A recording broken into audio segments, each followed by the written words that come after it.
माथेरानमध्ये सध्या आल्हाददायक वातावरणामुळे पर्यटकांनी एकच गर्दी केली आहे.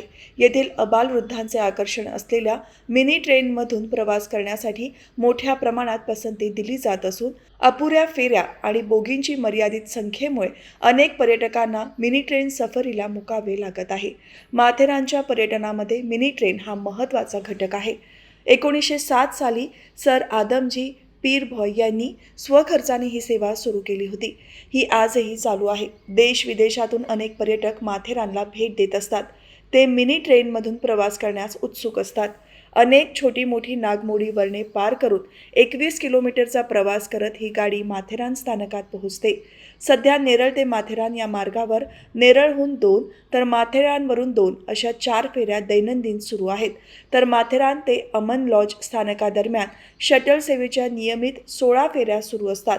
या फेऱ्यांना पर्यटकांचा इतका प्रतिसाद आहे की अनेकांना विना तिकीट परतावे लागत आहे.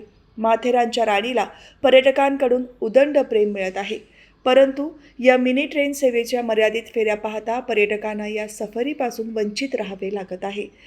त्यामुळे निदान मुख्य पर्यटन हंगामावेळी म्हणजेच दिवाळी, नाताळ आणि एप्रिल-मे महिन्यात या फेऱ्यांमध्ये वाढ व्हावी अशी मागणी केली जात आहे.